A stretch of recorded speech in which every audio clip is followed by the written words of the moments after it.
Hello everyone, welcome back to All Financial Discussion channel.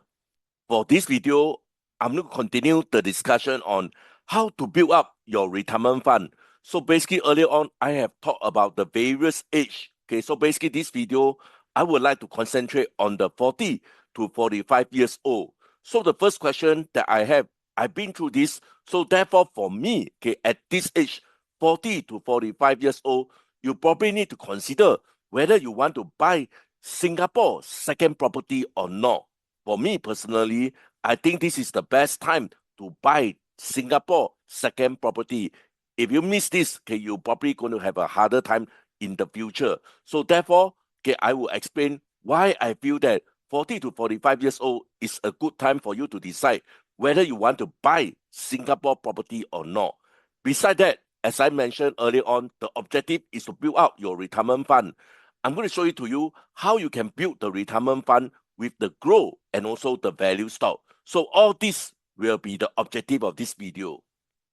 My first part of this video, okay, I'm going to show it to you why at this age, 40 to 45 years old, you probably has the best thing to do is to make a decision whether you want to buy the second SG property or not. So basically, if too earlier, okay, I believe that most of us will not have the capital, okay, to buy Singapore second property. If too late, okay, so you realize that you actually upset your retirement plan. So for me, okay, at this age, 40 to 45 years old, okay, whether you want to buy Singapore second property, it actually depends heavily on your financial strength and also what is the key purpose of this second Singapore properties. If you look around, okay, you realize that those who can retire comfortably is because they have second Singapore property. Because they rent out the property, okay, they earn a passive income with the renter.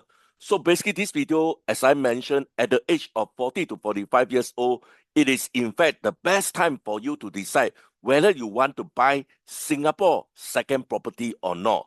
So basically from this table here, okay, you can see that the typical time, okay, for couple or even for single to pay for property will be in between 15 to 25 years old. I would say that target at 20 years old to complete pay up your property. So as I mentioned earlier on, okay, so basically you are at 40 to 45 years old, okay, it is always a good time to make a decision on Singapore second property.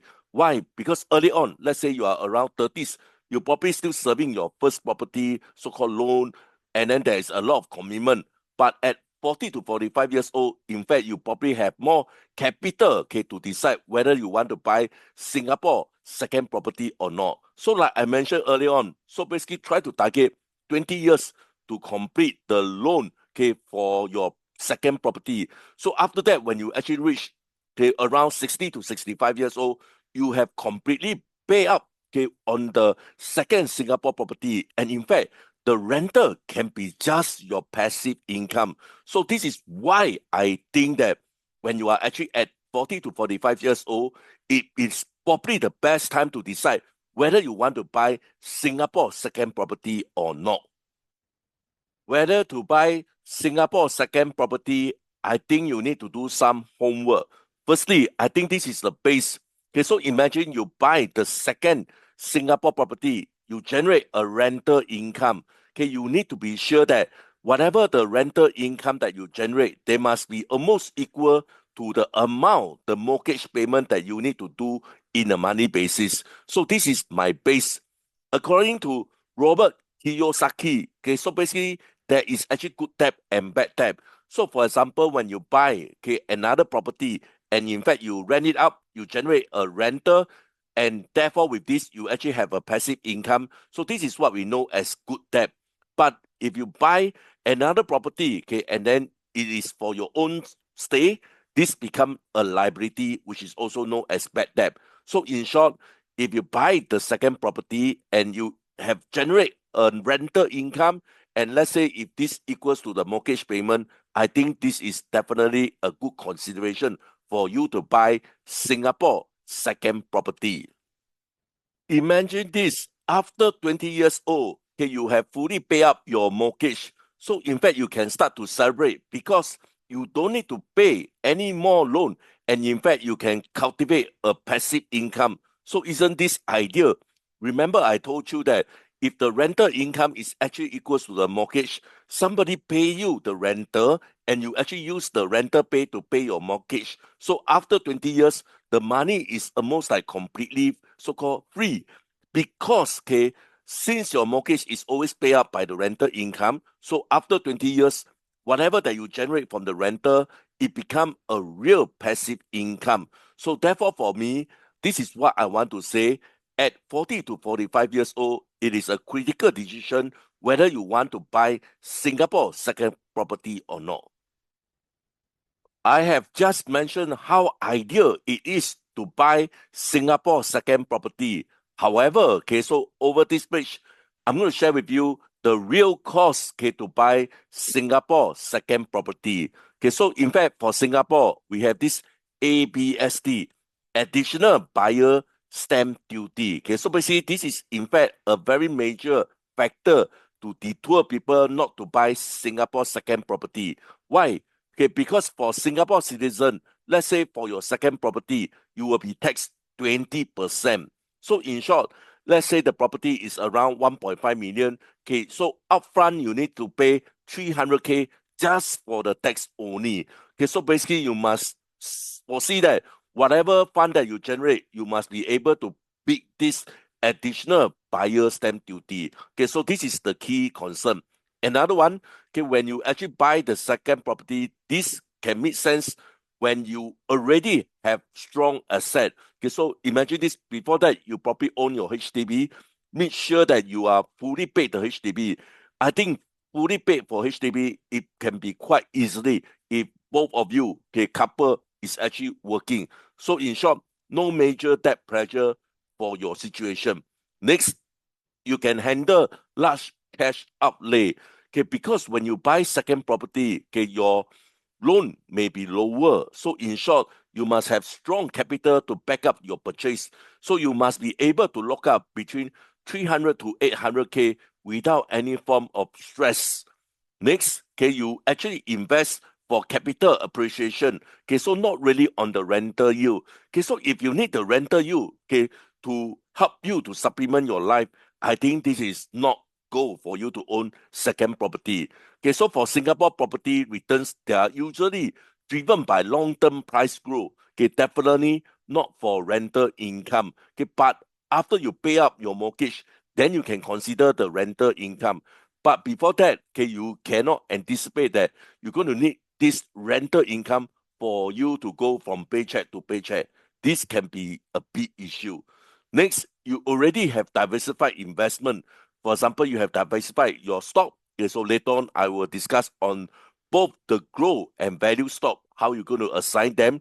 You have money still inside the CPF. You have some cash and also all this, then you are ready to decide whether you want to buy the Singapore second property or not. Next, let me share when it is not a good idea for you to purchase Singapore second property. Okay, so this is all the avoid. So for example, if you are stretching financially just to buy the second property, okay, so basically this is the key consideration.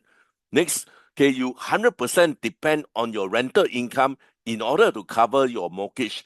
Okay, so imagine this, for some period of time, you probably need to change your tenant, for example, you will not be able to receive any form of rental. So therefore, you must be able to cover this kind of period. So in short, if you 100% depend on your rental income in order to cover your mortgage, this is no go for second Singapore property. Next, you have low liquidity after purchase, which means that you don't have any cash after that. So this is also no go. Last but not least, you don't already have this diversified investment.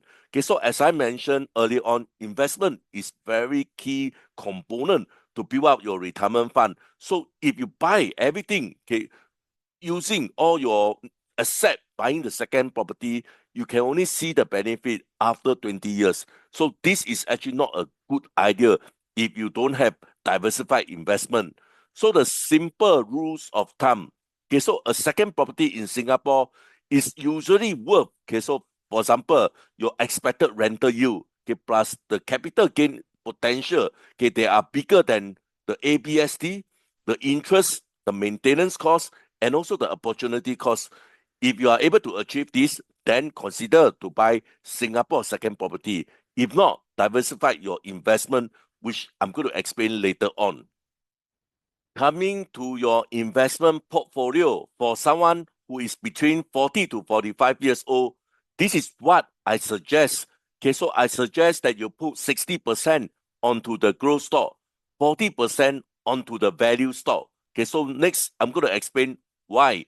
Okay, so for someone who is actually at 40 to 45 years old, you are still in the phase of wealth building, and in fact, you need to calibrate your risk accordingly. So you still have around 15 to 25 years before you actually retire. Okay, therefore you need some form of stability as compared to early on when you are actually at 20s or 30s. So the goal is usually steady growth while protecting what you have already built. So firstly, okay, what you need to do is you need to define your time horizon and also what kind of key goals that you want to achieve. So firstly, okay, you need to decide what will be your retirement age. So basically for us, most of us actually will prefer to retire in between to 60 to 65 years old. Next, you need to know how much money retirement income that you actually need. So with this, you actually will be able to decide how much capital that you need in order for you to generate the passive income. Next, you must be able to identify your big goals. For example, your kids' education, your housing payoff, etc. Last but not least, you have some form of emergency buffer. So in short, okay, you usually need about 6 to 12 months of expenditure in cash. Okay, so this actually determines how aggressive or conservative you should be. Okay, so this is your plan when you actually do some form of investment for someone between 40 to 45 years old. This is what I suggest early on. Okay, for someone between 40 to 45 years old, put 60% onto growth stock, 40% onto value stock. So what happened here is, let's say if you buy Singapore second property, again, your investment game plan need to be changed. If you buy second property, this is my suggestion. Okay, so I suggest you to change 40% onto growth stock, while 60% onto value stock. Why? Okay, because okay, more is actually catered to the value stock. Because with dividend payout, okay, so this money can be very useful in the correct time. So therefore, for me, if you buy Singapore second property, my suggestion for this group of people, 40% onto the growth stock, 60% onto the value stock. But the key content for this video, okay, I will still fall back on 60% on the growth stock and 40% on the value stock for people who is actually in between 40 to 45 years old. So this will be the objective of this video. A quick disclaimer, I am not a licensed financial advice. This video is for entertainment and education purpose only and should not be considered financial advice. Please conduct your own independent research and consult a professional if needed. Never invest more than you are willing to lose. With this, let's continue the discussion. But before, I would like to urge you guys to help me by like this video. When more of you guys actually help me to like this video will have a better chances to reach out to a larger audience. So guys, help me press the like button now. For those who are new to this channel, and if you have learned something from this video, hope you can support me by subscribing to this channel and turn on your notification bell. Once again, thank you so much for strong support. I'm not sure whether you are able to recall that I mentioned early on, I will locate 60% onto growth stock for someone who is in between 40 to 45 years old. I will further reclassify this 60% as following. Okay, I will put 5% onto crypto. Okay, so crypto, in fact, is a very risk asset. So therefore, I only put some amount, okay, which is 5% of my growth stock onto crypto. Next, okay, I actually distinguish two types of growth stock. One is so-called the more risky one. Okay, so because of the risky, I actually put just 15%. majority of my growth stock, 40% is actually on the conventional growth stock. So this is how I actually relocate this growth stock. With 60%, I actually distribute 5% into the super risky asset investment, which is crypto, okay, and 15% on the more risky growth stock, and my conventional growth stock has the majority of them, which is 40%. Let me explain the more risky growth stock first. Okay, so if you're still able to recall, okay, for me, okay, for those under 35 years old, your investment include this so-called the moonshot stocks. Okay, so that one is in fact a very big gamble. If you make it, you make it. But for me, this category of age, 40 to 45 years old, I don't recommend moonshot stocks anymore. So for me, for this risk growth stock, in fact, there will be two categories. One will be the speculative tech. Okay, so I recommend 5%. Another one will be the next generator disruptor, okay, which I so-called recommend 10%. Okay, so for speculative tech stock, it is also a very big bet. As I mentioned that this can be 3 times or 10 times, or if not, they probably can crash very, very hard. So this is my suggestion. Put 5%, okay, to anyone, or you want to redistribute your 5% to 3, 2, etc. But my recommendation is put 5% to any one of these. Okay, so I have this Palate Technologies, IonQ, Coinbase, and Iron Limited. Okay, so basically for Palate, they actually concentrate on the AI. IonQ, they actually concentrate on the quantum computing. Coinbase is actually crypto, and Iron Limited is actually a AI data center. So basically, I let you decide how to put this 5%, either to any one, or you can actually break to 2%. Next, on the next generative disruptor, okay, I strongly recommend 10%. Okay, so I suggest you put 5% onto Tesla, okay, because Tesla recently redivert their business into robotics also. This can be a huge potential also. Next will be 3% onto Shopify. Okay, so this is actually e-commerce infrastructure, okay, which is highly favorable at current world. Next, 2% on Snowflake. Okay, so basically they are into the data and AI back end. So all this, in fact, they have higher risk, but definitely bigger upside if they actually execute well. Next will be on the convention growth stock. Okay, so basically these are with strong growth stock idea from the 2026 mindset. So they are actually in the AI or several tech leaders. So this is how I allocate my 30% of the convention growth stock. NVIDIA 5%, Microsoft 5%, Alphabet, which is Google, 5%, Amazon 5%, Apple 5%, Meta 5%. So all these add up should be 30%. Why I choose all this? Because these are still the safer growth. They have still growing potential with showing profitable giant already. So this is my 30% on the growth stock. You realize that I still have 10%. Okay, so again, my 10% I will put into Vanguard Growth ETF. Okay, so as I mentioned that you can choose either one, but for me, because I have put certain amount of risk, so therefore I like to choose the very safe growth stock, which is Vanguard Growth ETF. I will allocate 10%. So basically, this is how I actually allocate for my growth stock. Before I continue, I must warn you guys, this is not a financial advice. This video is mainly for education purpose only. Please do your own research before you commit to investment. Consult a professional if unsure. In fact, for this video, you can see that I actually invest into more risky growth stock. This can be a real danger. And also, moreover, just now I also mentioned about cryptocurrency. For me, I strongly recommend that you keep to these 4 cryptocurrency for your investment. But always keep this in mind. Okay, so please do not invest any amount that you are not willingly to lose. Okay, so with this, let's continue the discussion. Coming to my last portion of this video, value stock 40%. As I suggest earlier on, for me personally, I will invest majority of my value stock onto Singapore dividend stock because they are in general more safe as compared to the rest in the overseas. So therefore, this is my suggestion.